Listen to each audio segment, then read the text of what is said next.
every 5 seconds. That's pretty high bandwidth. Absolutely. Good afternoon, good morning, good evening, wherever you might be in the world. As Bruce has just mentioned, Patrick is coming to us via the miracle of a flip book. They've obviously got the finest internet at the AUVSI show. How are you going, Patrick? I'm doing okay. I'm actually, it's the miracle of 5G, but it doesn't look so bueno. I don't know. Anyway, yeah, at the show here, it's going pretty good. And have you found any Orca goggles while you've been there? I have not. I will say that I think the drone thing has happened. I'm going to turn here so maybe we can see a little bit of what the crowd looks like. I don't know if you guys can see that. We're gonna have, Hello guys, can you hear me? Hi, okay. How you doing? We have two people at the show. That's amazing. And evening to their eagle eyes. So let's jump. I don't know if you other guys saw the drone remote ID BS device. It's been released. I think it's fantastic, and thank you very much for coming on and coming from the show in America and showing it. Have you got one with you? Yeah, I do have it here, but it's really tiny, so you won't be even able to see it. So this is the drone tag BS. And remind me, what does the BS stand for? Of course, it's basic solution. Basic solution, of course it is. Yes, of course. Yes, wouldn't be anything else. Not bloody small or anything like that. It could have been that as well. So what I'm missing, what I'm not quite understanding there, when you say basic solution, so is there a GPS there as well? Yeah, so we build the BS to be also, that it can be also used as a GPS input for the flight controller. So once there are FPV pilots out there that doesn't have a GPS on board, they can somehow buy the remote ID solution, and it can also give them positioning capabilities. So at some stage, they can justify the $50 investment for not getting just the compliancy, but also the positioning of their FPV drone. So let's just go over that. At the minute you've got an offer on for the show, and hello to everyone in the chat. I'm sorry I'm on my phone, so I can't chat back. So you've got an offer on for the show. It's it's $50, $49.99, and it's going to be $89.99 after the show. Is that about right? Yeah, it's about right, and the reason for that is basically building the hardware, which cost $49, and it has a GPS inside, remote ID, firmware updates, and all that kind of burden. It's not really easy for most of the companies, and we are not sure yet about the traction. So we really want to keep the cost as affordable as possible, but at this stage, if we would be selling it for $49 in long term, we would be losing money on every unit sold. That's why we are raising the price to $89 probably. But if we see enough traction, if we sell 10,000 of those, we can still keep the price. But it's just about getting the initial volume. And if someone else comes and brings more affordable solution, they can definitely make it, and we will be so happy to leave them the place. But at this stage, at the show, there are no other competitors thinking about the recreational market. So that's why we try to step in and bring something to stop the panic about the remote ID. I'm surprised Bruce hasn't got questions. I was thinking he'd have loads of questions. Oh, I do have questions. Why? Why would anyone fit remote ID instead of standing up and saying, we don't want this, we don't need it? The only way to reverse this is just to not comply. Come on. Yeah. Why not, Bruce? Why not? If the guys can make some bucks out of it, good for them. Yeah, good for them. Yeah, no, it's a good solution. Come on. But the FAA told us that these things would cost between $30 and $50. Yeah. And so it's twice the price that was promised. And so from that point of view, I think the FAA needs to be taught a lesson. Don't go out telling lies. Don't do your research properly. And until you do, nobody should be interested in this extra tax on recreational model flying, because there's just no point to it. What if I've got a 250-gram foam model of a Piper Cub? Why do people need to know where it is, who's flying it, whatever? Where's the threat to that? So I would say, Bruce, that what you just mentioned, do your research before you kind of promise something, is the right thing. But if you take into account the kind of economic situation, chip shortages, inflation, then when they promised the $50 mark was just kind of 3 years ago. So during that time, situation in the electronics changed. But I completely agree with you. That was kind of way off to say this. But I do believe it's still manageable, but it must be done at the scale. So again, we are selling the beacon unit, the one fully fledged, nice enclosure, battery inside. It's a 199 euro, and we are the most popular remote ID worldwide at this stage. But people simply pay for the quality, and they pay for the value they can get out of it. So not the recreational pilots, but one of the pilots can get their flight logs synchronized. They can coordinate with the others during operation. This is something they. So I completely understand the reasoning. I completely think that the remote ID for the recreational market is BS. But hey, guys, at least we try to contribute with something. And I think you're going to have a massive market, because it looks as if the FAA are not going to get anywhere near enough freers authorized by the deadline. So even AMA members are going to have to go and buy these things to legally fly in the meantime. So you'll have a huge surge in demand, because all the AMA members will trot out there because they've been told to and buy these things. So I can see many, probably 100,000 of these things being sold by September. And let's not forget, you guys didn't enter this, Drone Tag didn't enter this RID game from the same angle as a few of the others. It happens to be that you've ended up with, you've solved the solution for some people, but it's not what you weren't the people advocating for this reason. I think it's fair to say that. Yeah. You're supposed to explain it a bit more than that. You can't blame them for taking an opportunity, though. When the opportunity presents itself, it's, anyone would do the same thing. I'm not blaming you. I mean, just this is the FAA I'm getting at, and but it's certainly a market that's going to explode, because it has to, because so many people just want to be compliant. But there'll always be people that won't. I like your spin of saying, well, you can fit a GPS to your drone as a benefit. Can you now, I guess under the regulations, you can't easily disable this and just use the GPS if you don't want your remote ID working, do you? So it's not an either or, it's both. Sorry, can you repeat it once again, Bruce?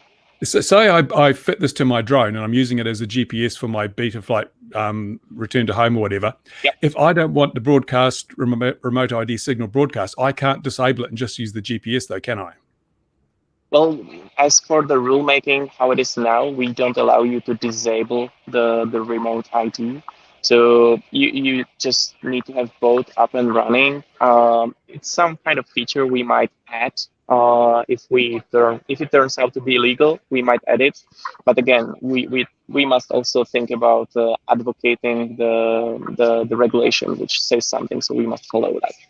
What about just having a pass-through for the GPS, so that you can sell it? It's either a GPS or remote ID, and then if people just want to use the GPS, they just plug the GPS cable into the pass-through rather than into the main connector, and therefore it'll serve two purposes. Because I know there will be people who sometimes may want to use remote ID, but other times may choose not to, or they may be flying at a free or where there's no obligation to do so. So this would give you greater flexibility, certainly perhaps for AMA members, because then you could tell them, we buy this, be compliant now. When your freer is authorized, you move this little plug into the other socket, and suddenly you're still compliant, but you're not having to broadcast your remote ID signal. Yeah, I'm sure, on this, isn't it? I'm sure they will be able to do a version of this product that will do the same as Bruce wants. but I really believe they are doing what the regulators want. So it's a good product to keep people in line. And if Bruce does not want to go to US, yeah, that's his problem. But I think it's a good product, and comes to put something in the market that is affordable. Come on, it's two batteries. So you can spend the money of two batteries on that device.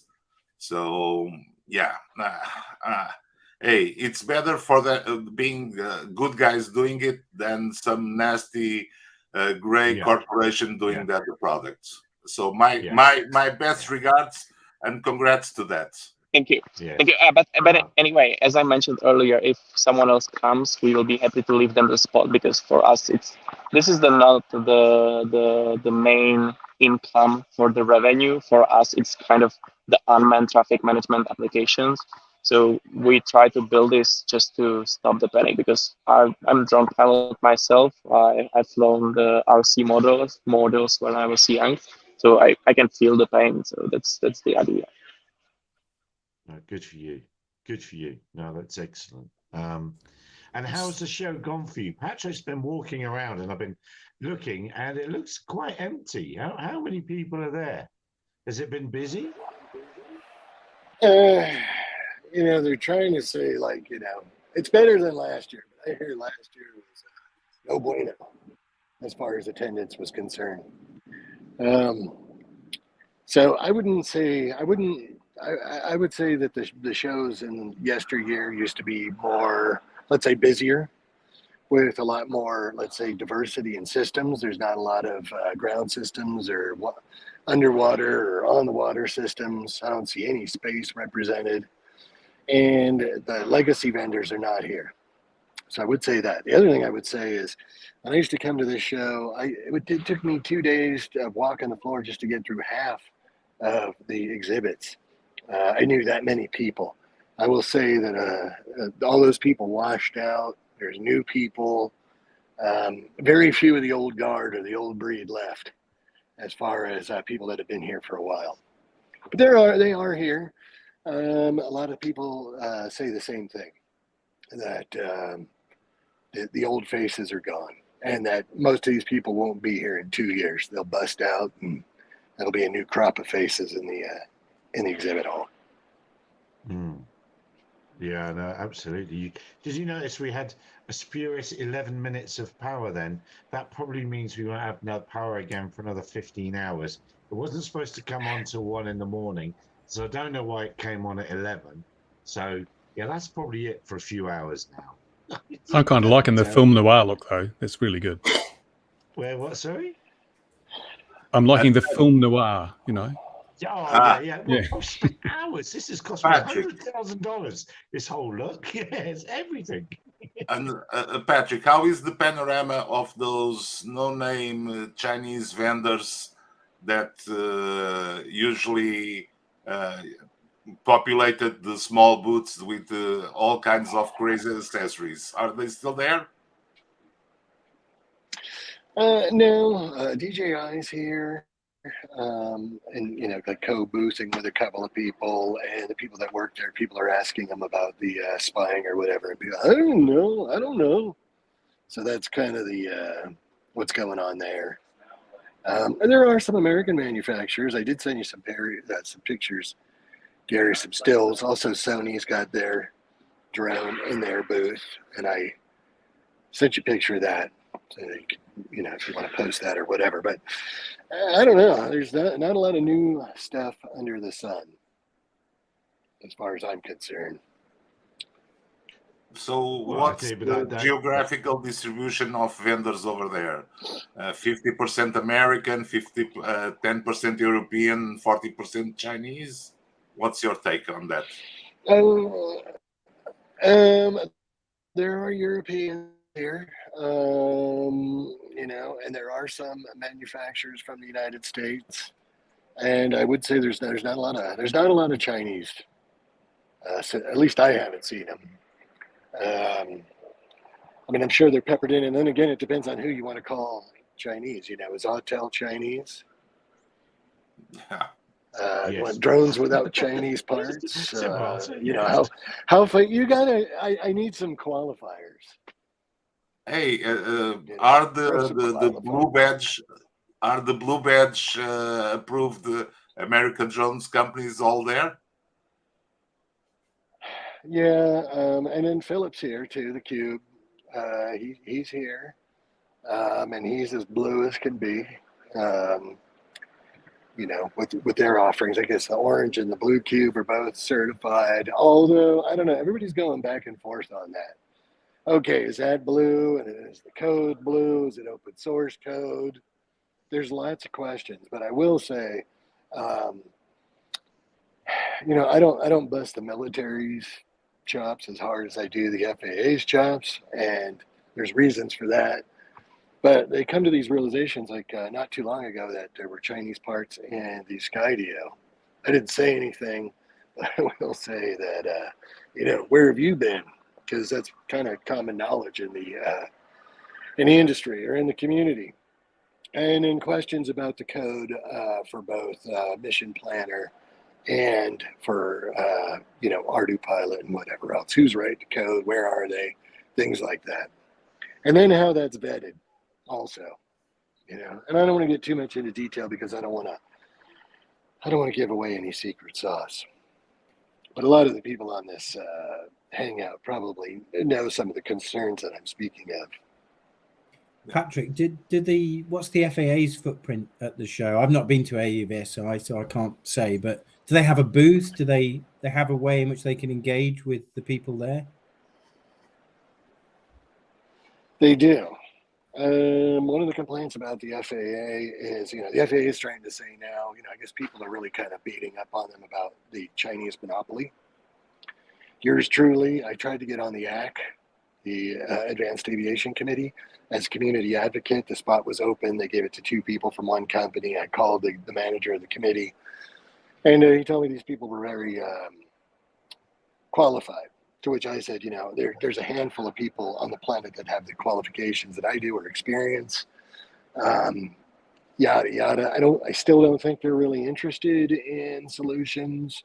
The other thing that I'm hearing, it's all new people. People don't know the history, and they're saying, oh, golly, you know, I wish somebody would have told us back in 2015 and 2016 that the Chinese were going to flood the market. And I go, that's funny because I've been, you know, ringing that bell since probably about 2008, 9, 10, 11, 12, 13, 14, 15, 16. They just decided they didn't want to listen. And then you got the excuse, oh, well, none of those people are here anymore. So what is it? You didn't know, they're not here. What's the deal?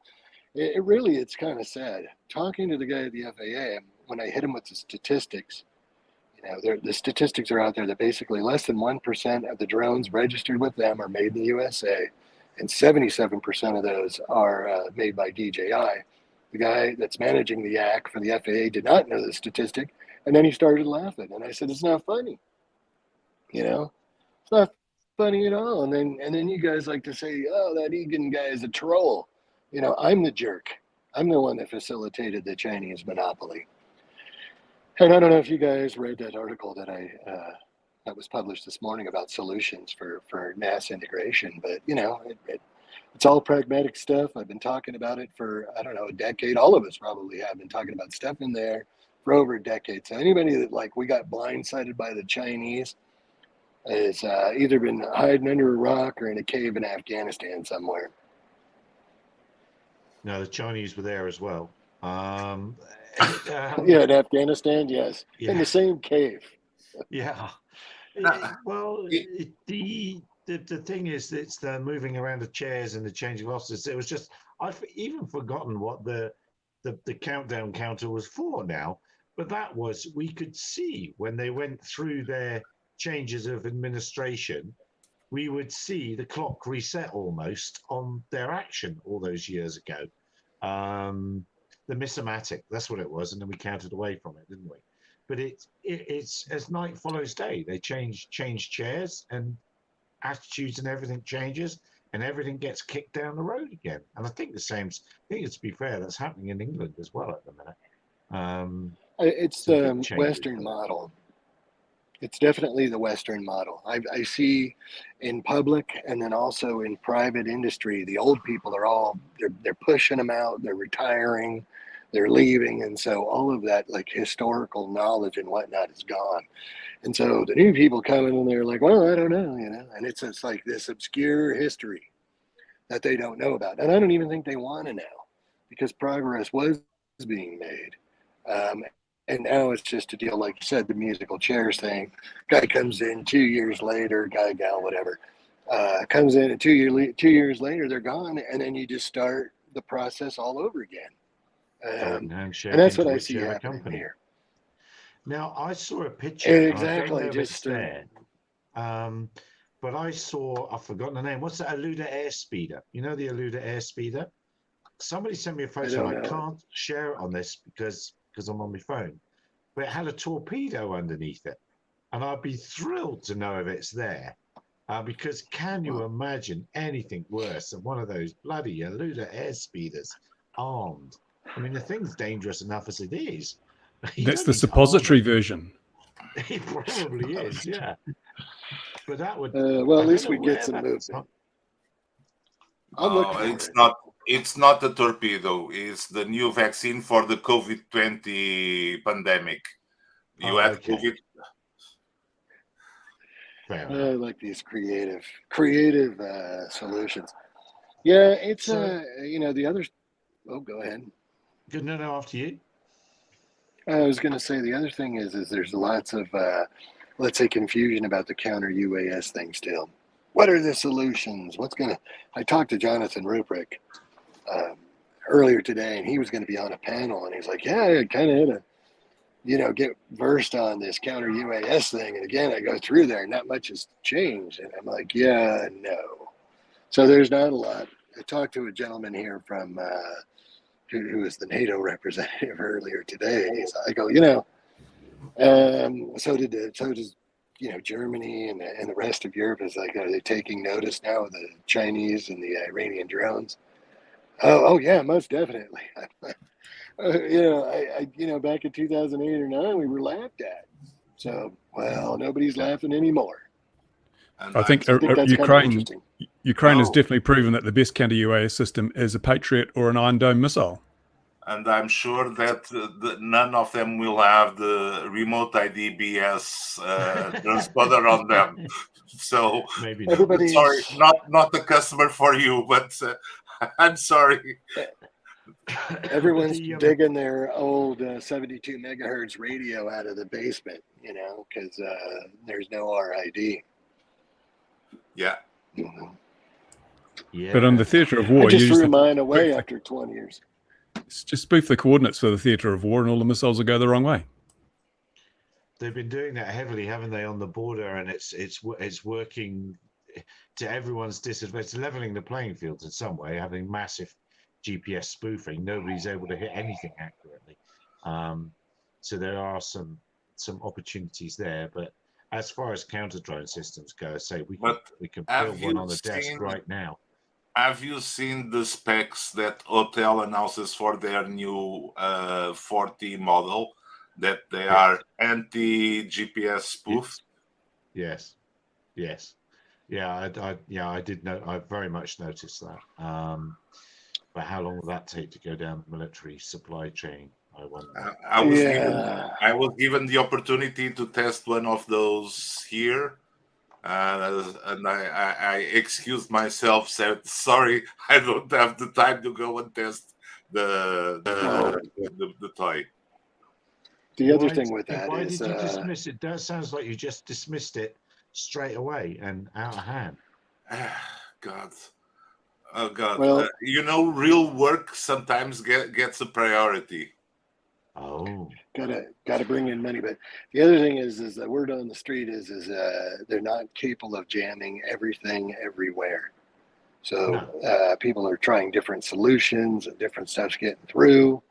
So it's coming, like Gary said, it's coming.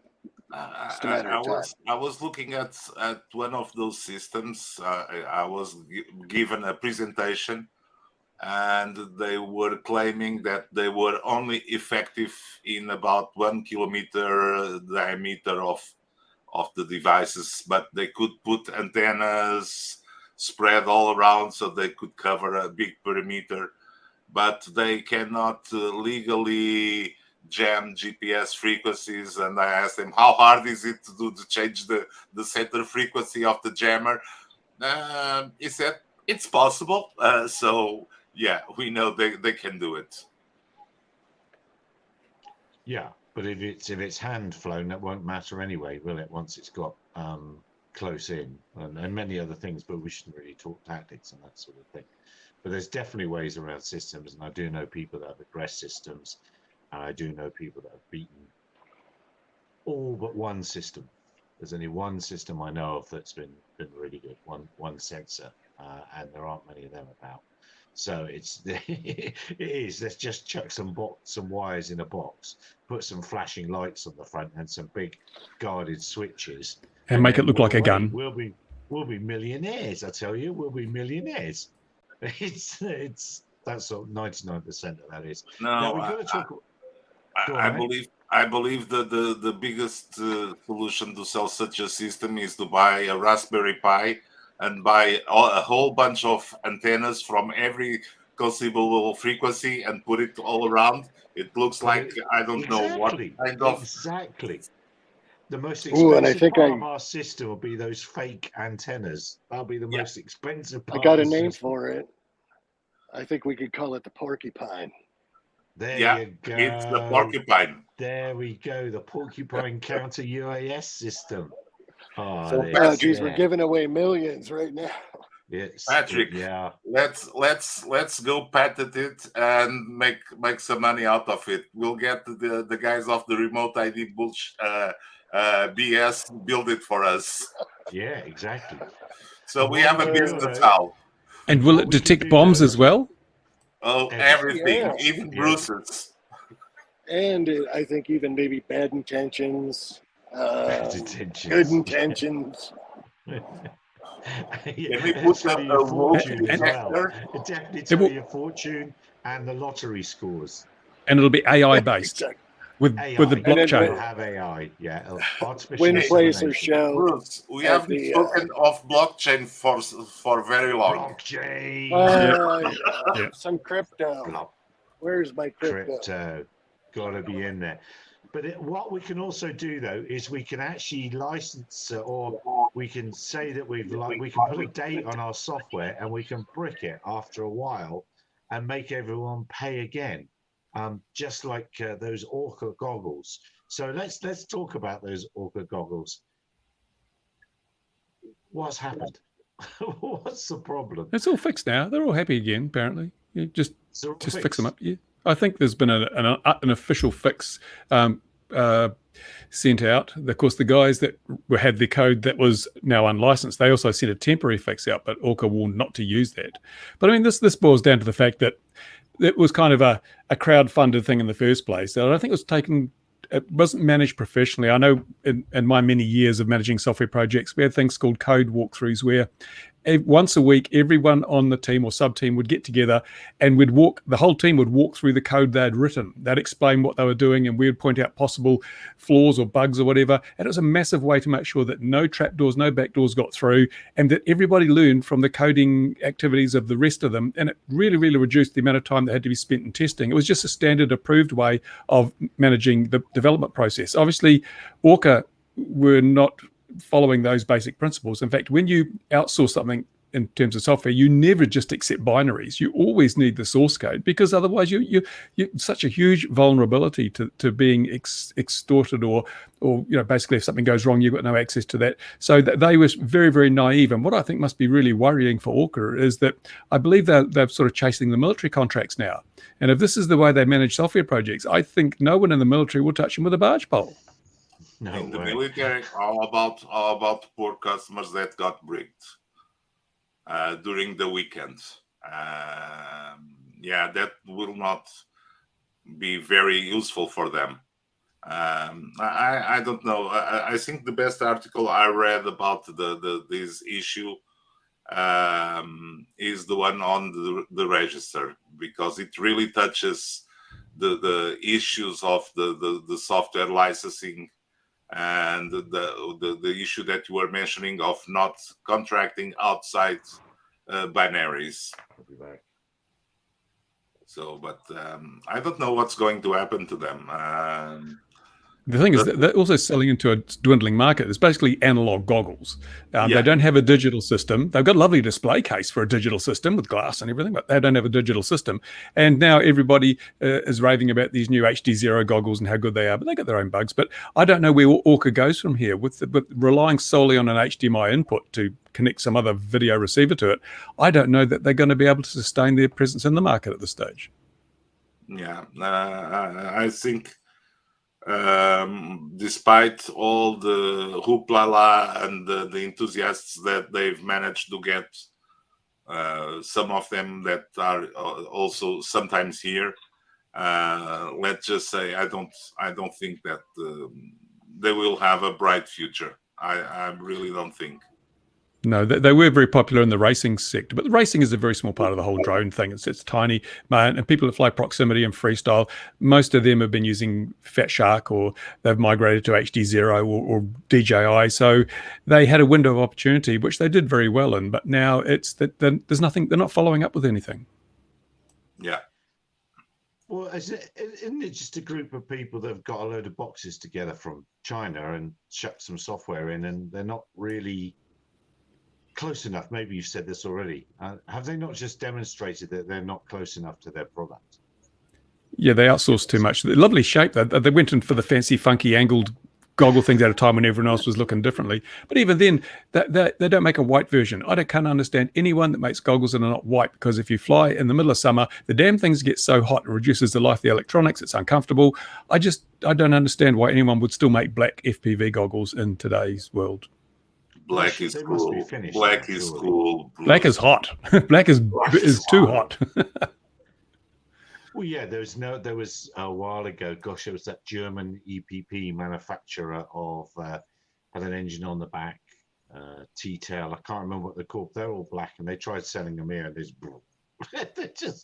just walked, and it was game over, and your electronics was 1,000,000 degrees C, and yeah. That's why this is white. Has to be in the sun. Oh yeah, it has to be in the sun. Bruce, does your gadget also can detect remote ID things? You can do it.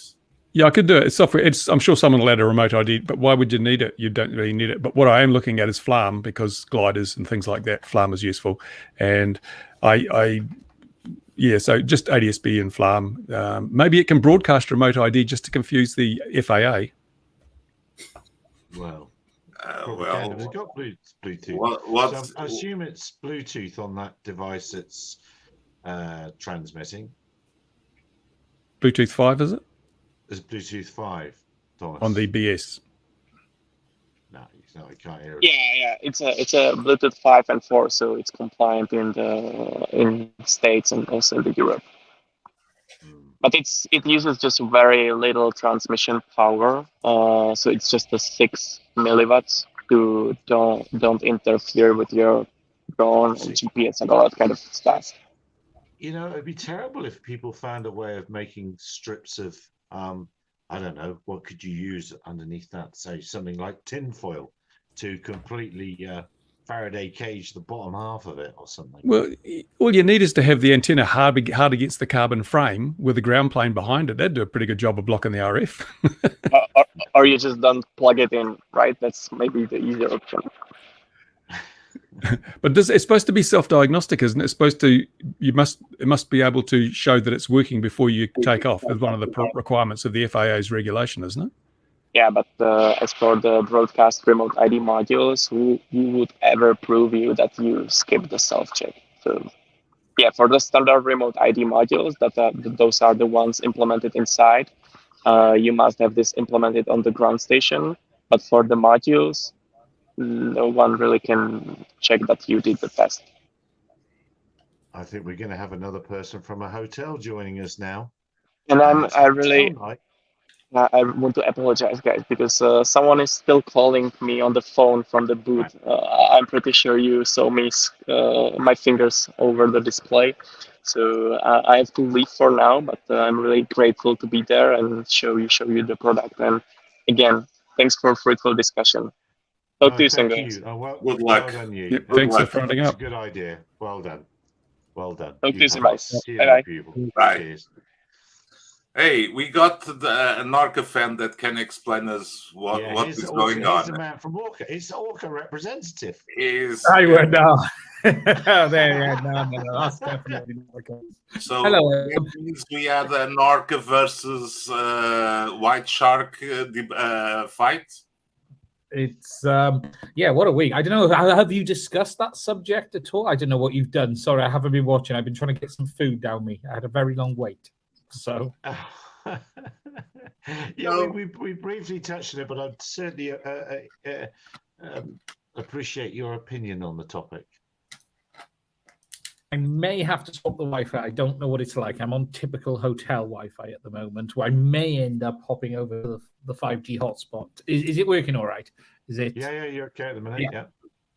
Yeah, so it was, I think, for me, and I don't know if Bruce will know of any incident, but I can't think of another incident like this in electronics in my time. I've been around a long time. I'm not quite as old as Bruce, but I've seen a lot of stuff over the years. And yeah, it was bizarre. We had a Saturday morning where everything was nice, and then people woke up to their goggles not working. And what started as a bug turned into what ORQA have said was a ransomware attack. To be fair to ORQA, they really were very fast on the communication on social media, not so much on their own website. And I think there's been a bit of criticism around that, which is fair, but they were all over social media. And it very quickly became apparent of what was going on. And look, they fixed it very fast. We're now in the stage of the autopsy.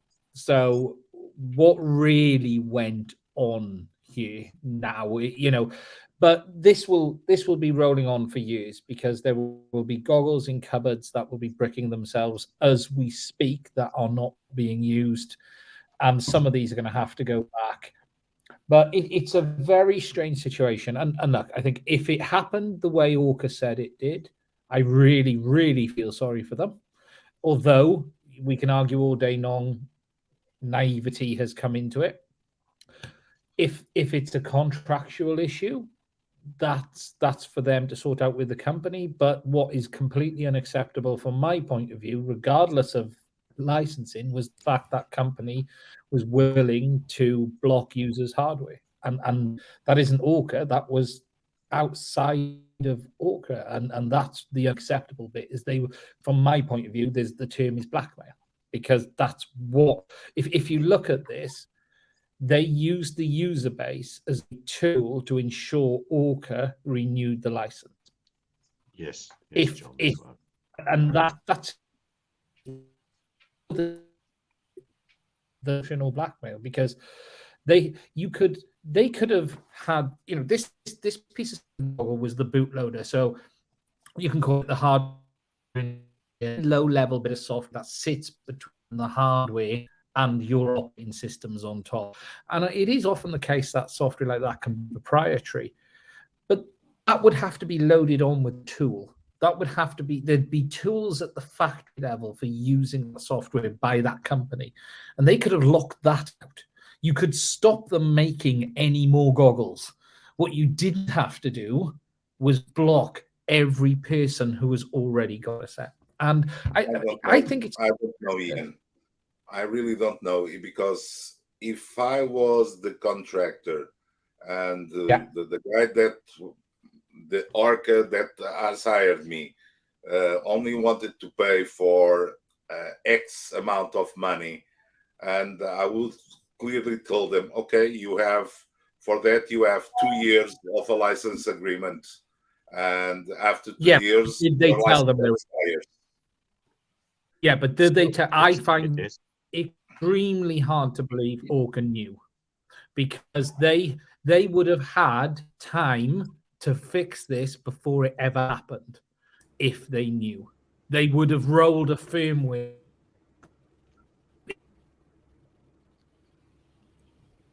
Oh, It's gone away. And to be fair, that stuff's usually sold on a per seat basis. You license so many units. Each unit has a license fee associated with it. If you're going to take anything like that, it's not a license that must be renewed. It's only a license you pay for every time you sell a unit.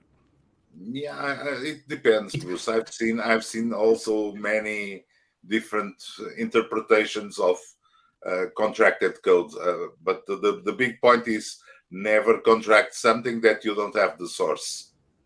Yeah, exactly. But the other thing is, if you buy something, you don't see in the small print, this product may cease to function if we don't renew our license. So the end user has a contract with the supplier that basically says in perpetuity, you know, I've bought something, you've advertised the features, and that's what I'm getting. If you take those away, then the contract has been broken, like Amazon's doing with requiring a subscription to its Ring service and things like that. Yeah. Manufacturers are starting to do that increasingly. They're removing functionality in order to get you to pay out more money or buy a new product.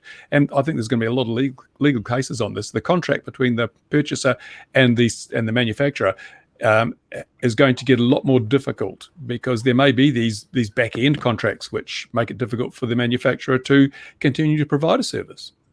Yeah, I'm not familiar with the electronics and the software coding side of things, but from a commercial perspective, Orca seemed to me to have been really commercially naive, because this sort of thing is the sort of thing that destroys companies ultimately if it can't be achieved. They really need to button down their T's and C's when they make commercial partnership arrangements with this contractor. And it does have a potential knock-on safety impact in other areas as well, because what happens if software that is actually being used for flying suddenly just stops working because there is some form of software trap in there by a subcontractor that the hardware provider is unaware of, and suddenly, you know, that function fails whilst in flight, and you know, an aircraft's, I'm not suggesting they'll fall out of the sky, but it does have a safety impact. And that's what I'm thinking of here, is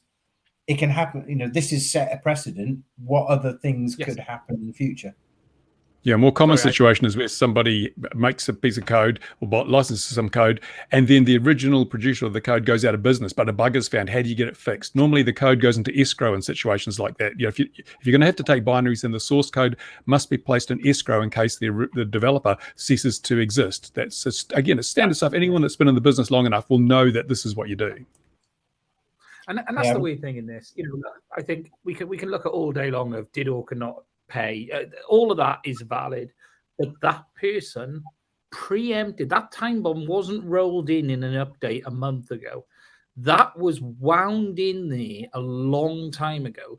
That person had intent for this very situation to happen, and I think that in itself shows a concerning behavior. They went as far as to roll in a time bomb to every set of goggles just in case they didn't get paid or didn't. Are you trying to roll moral responsibilities into business? Are you trying to add morals here or something? But to brick user hardware, we can talk about, you know, if you don't pay your license on Adobe, they'll cut you off. That's fine. That's software. But this was a contractor that worked for Orca. Now, we don't know what the agreement was. That might have been an hourly basis work. It might have been a license. It might have been, but that person has put thought into this that I need something to be able to get my way, because that was the entire reason the goggles were bricked. So he had a force in their hand, because otherwise he could have put a time delayed message so the goggles wouldn't boot for 10 seconds. Countdown timer. You often see that, you know, Windows now is free in essence. You can use Windows now without a license, and Microsoft just put a notification up on the screen. You know, he could have time delayed the start. He could have done 10 or 12 different things. And actually, what he should have done, as I've said, is do this at the point of it being installed on the goggles, so Orca could not continue to use that software on new product. That would have been a very fair way of handling this. But and you know, I suppose the real question now is, what about Orca? So, okay, the reputation is badly damaged. Does it mean people won't buy the products again? No. I don't think it does. I think people forget stuff fairly quickly, but it's a very big eye opener for the whole electronics industry, not just I guess people who buy Orca products will want reassurance that it won't happen again. But yes, I think, and they've done that, to be fair. Yeah, I think the other thing to think about, this sets a precedent now, and actually is a learning point for other organisations to learn from this and avoid this happening again. Because Look at whose code you're using and what have they done. That's the real key here. What are you using? Whose is it? And do you have oversight? Because the term is a blob so often.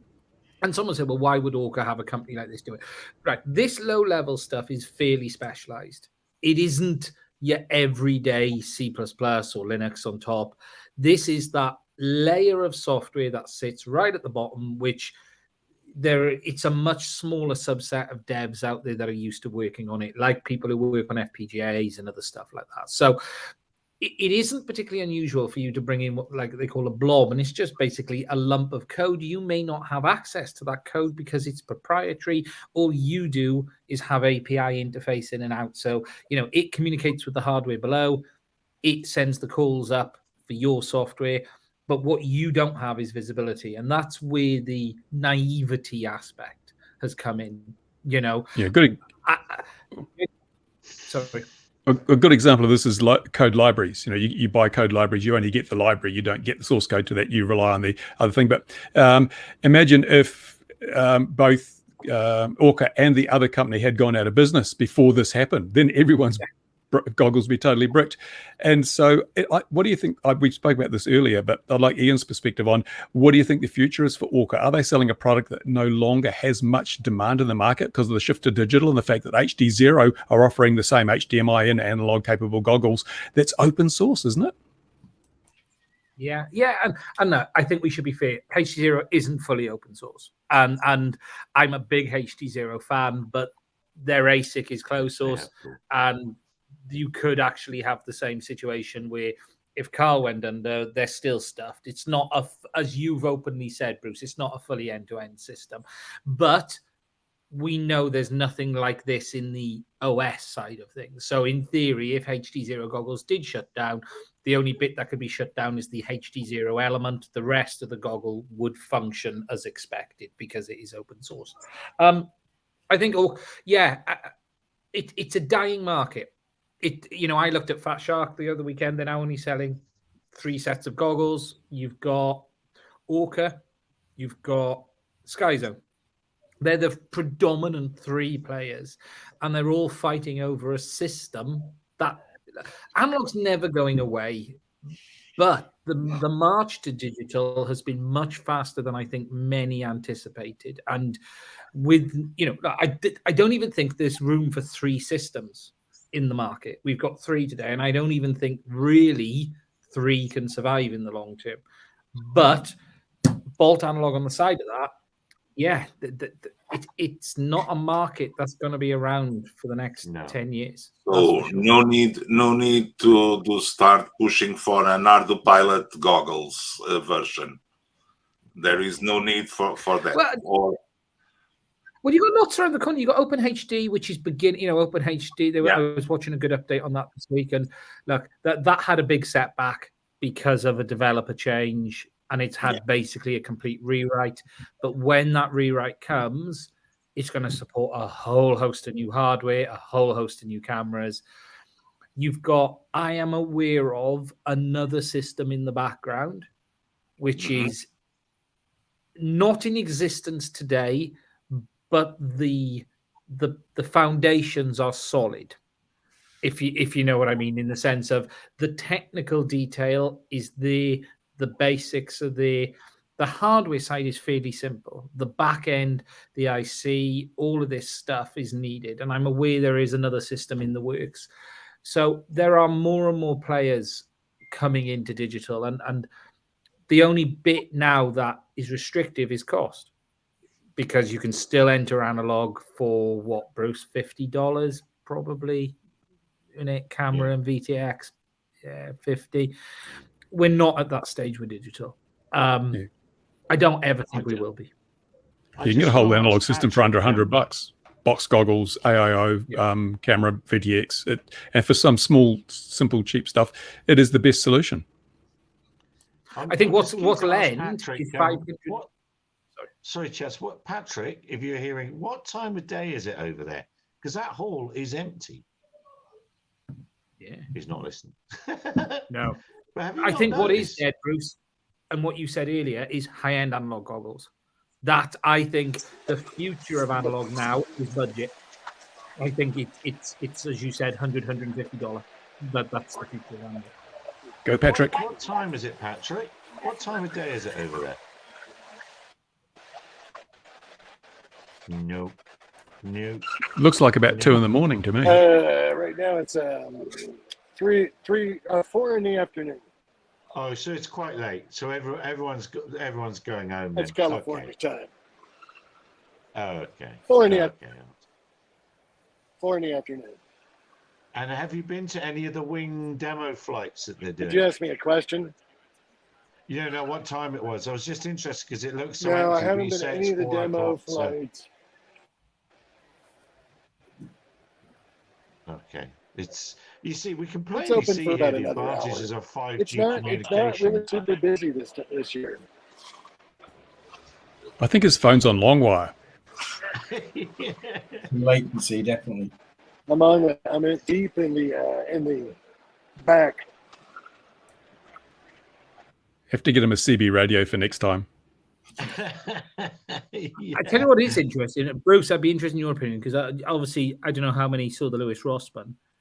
What was your thoughts, Bruce? Do you think? Because I, to be honest, Lewis's take was very on point, which is why would you trust both companies now? Isn't it? Yeah, exactly. The thing is, what kind of IP does Orca have? If they have any IP besides the goggle STL files for the shell, basically. Yeah. And if they have the STL of the shell, if they did not contract the models for the plastics. I think this has done a lot more harm to the contractor than it has to Orca, though, because no one would deal with that company after this. No, you would run them, and anyone who is dealing with them would be going, can we replace that like now? And it was a comment you made there, Louis, quite interesting. I heard a whisper that someone said to me about Fat Shark that all of the value in Fat Shark was the molds. That's as a company, the value was the molds, because at the end of the day, the product is just some screens, some optics, and some very basic electronics. But hasn't Fat Shark patented the position of the SD card because it's so good for hitting you in the forehead? It ejects into your head. Yeah, exactly. I think they also patented the nose power switch required as well until recently. It's not Yeah, absolutely. It's a funny old world, isn't it? Now, we haven't really spoken to Craig too much. Why are you in a hotel, Craig? Are you allowed to tell us why you're in a hotel? No secret. I'm going tomorrow to Cranfield University Airfield to the Project Blueprint launch event, which has been run by Neuron Innovations, and the great and the good of the UK drone industry are going. It's an ADS-B technology. I think it's a future flight funded event, but it's an ADS-B technology concept project that's being run out of Cranfield, and I think it plugs into a number of other things. So I've dusted off my suit and some business cards, and I'm going to sample their vol-au-vents, because you can always tell the quality of a BD event by the quality of the vol-au-vents there. So very true. So do you think Mark was there? That's where he got the norovirus. Yes, exactly. I believe it's Bitcoin and ADS-B, isn't it? From that lot, something like that, isn't it? Yeah, something like that. Using federated stuff to make sure it's to prove that it's real, sort of a thing. Yeah, I believe. Well, most of it, I mean, I don't know much about the event. It's shrouded in mystery, so it's going to be a big reveal, and we'll kind of see what happens. But yeah, I'm in a rough motel on the edge of the A14 near Cambridge, and yeah. I mean, you're quite a long way away from Cranfield. Yeah, I've got a BD meeting in the morning close to here, and then I'm going to go over to Cranfield in the afternoon. So, I like Cranfield.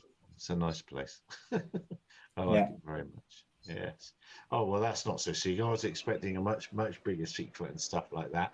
And we got 5 minutes to go. So, what else have we seen this week that's caught everyone's fancy? So seeing that torpedo underneath there, I wish I could have been, if the power had come up, I would have got up so I could have put that picture of the torpedo under the airspeeder. That's just boggles the mind. But if they're already switching away from exotic F1 style speeder racing to some military contracts, then they're definitely over. Yeah. But what's annoyed me most is the continuous use of kamikaze drone to describe what is basically a cruise missile. The terminology is crazy. Yes, I do like the idea of that company that stood up that call themselves One Way Aero. That's pretty cool. Oh, Patrick will now describe something he's seen one word at a time. If I can get some more pictures. I'm going to sign off because trade show Wi-Fi is always amazing. I'm sorry. He's on 5G. He's 5G, mate. So bad. Yeah. 5G. It's the future of aviation. Yeah. 5G. Yeah. It's real time. There's at least 3 seconds of latency there. Yeah. This is last year's show. The latency is so bad. bad. This is last year's show. Yeah. It's well, I mean, I didn't realize it's 4 o'clock, so it probably was quite full for that sort of a time. But there's no doubt that the world is moving towards boats and other things more than the drone side of things. When it comes to shows, there's no doubt about it. The press releases for them all are pretty amazing as well. So has anyone else seen anything else before we go? Oh, Scott Era saying you're into Westcott next week, Craig. I'm not. I was invited, but I was double booked. So I've got something else on. I've seen it, and I've been to the Westcott drone testing centre near Aylesbury. That's run by the Satellite Applications Catapult, which is very strange because the Catapult system for drone technology in the UK is actually led by the Connected Places Catapult. Yes. And I don't understand the politics, but the Satellite Applications Catapult, which as its name suggests is all about space technology, seems to have got some money, and they have established quite a capable drone testing centre and the Westcott Innovation Park near Aylesbury. Skyports operate out of there, and it's quite a nice little facility, and there's a bit of a launch event going on apparently. And wish I could be there, but I can't be in 2 places at once unless I learn how to clone myself between now and then. Oh, AI will help you in that endeavour of that. There can be no doubt. You're known Westcott. Is there still a beacon there? There always used to be. I don't know anymore. Actually, there was, but I'm not sure. Yeah. Mm-hmm. Oh, and talking about Terra Dynamics, are they? I think they're still going. They just made it a bit bigger, and we had them on the show years ago before they became big and famous, as is often the case with lots of people who came and described that. Actually, being on the show usually means they're going to fade into obscurity. Have you noticed? No. It's a portent of doom. A little company called Skydio came along. They came along. All sorts of people have come along. No, what they do is they forget us. We slide further into obscurity. Right. Yes. Let's hope we don't lose our viewer. No, exactly. Oh, hey, if you're in the Americas, this is now a podcast, but it doesn't work for anywhere else in the world. Oh. So do whatever you do in America with podcasts. Yeah, YouTube are allowing it, but it's only in America. So can we get on Spotify? I don't know. I have put as much effort into this and learning about it as you would think I would normally. No, it's just you can do it for your channels as well, you know. Oh, yeah, who'd want to? Did you see that Forbes article about the FAA being over 2 years behind in its certification of certain operations and things, and how they're just totally out of staff, and how are they going to get these AAMs certified if they can't even get drones done in 2 years? It's just ridiculous.